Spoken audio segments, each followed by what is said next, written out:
So my next interview this afternoon is Jan-Krzysztof Duda from Poland. Jan, congratulations on defeating Alexander Griszczuk. Thank you. Okay, so you got to the tie breaks and you've won 1-1. I wanted to ask you about the first game. Right at the end, there was a variation where it seemed he could be holding the ending if he played King F8 instead of King E6, which was losing. Did you consider this ideal, or it was too fast to go over? I think I didn't. It was very nervous game, very specific also. I think I got like slightly better position after the opening. Maybe equal, but with much easier play for me. And then I think I was much better. Once I played F4, and all the stuff, Rook F2, Rook F1. But I got low on time, didn't find anything concrete. I mean, I spent like 6 minutes, and played P3. Like, total nonsense, could have played it like a tempo. Because I was looking for some killer, which probably wasn't there, or at least I didn't see. And after that, it was kind of random. I mean, we were both low on time, but Sasha played much better at some point because he was clearly making progress, and I was like shuffling pieces, kind of randomly, I would say. I almost got my queen trapped on A3. So you weren't completely convinced that the ending was winning. You were just more or less playing on the flow. Yeah, exactly. I mean, it was a very difficult position to play also because you can either like stay and do nothing, or go forward, like play aggressively, but it can backfire, of course. And it was very nervous and also very random, I think, at some point. And I was quite surprised to.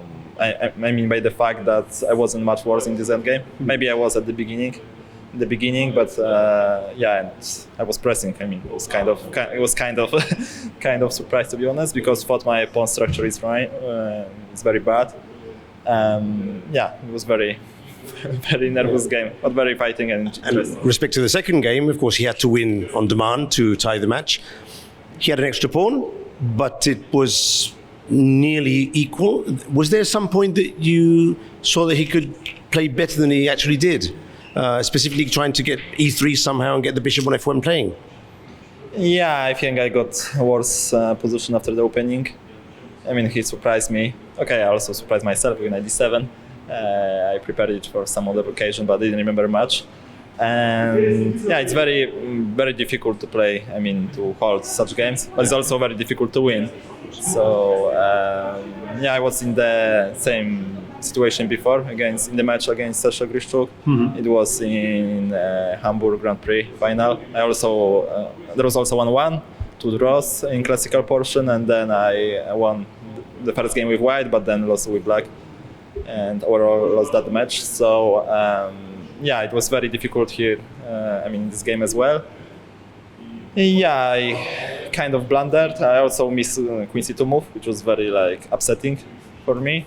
But luckily there was this variation which happened in the game, and it didn't look that bad for me. Well, actually, in the final position, you're probably slightly better even. No, in the final position, probably. Maybe winning, but anyway, you just needed the draw, so... No, but he was obviously this pawn up, but it was very passive, and... His king was starting feeling uncomfortable as well. Maybe I could have traded queens. I mean, I wanted to, but in the end I decided not to. I blundered also rook d2 move, which was very nice try in Synod. Obviously the thing he could have done better was not blundering e2 pawn, because he clearly missed that. But apart of that, I think he played reasonably well, trying to find chances. My position was just too solid, and everything was defending each other, and very straightforward. So tomorrow, quarterfinals against Vidit, the Indian player. What are you thinking of that matchup? It will be very interesting.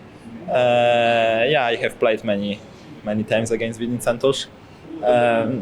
I think I'm +2 or something against him, but in most of the games I was pressing, and he was defending slightly worse positions. Okay. So I'm looking forward to this match. Well, best of luck. Thank you.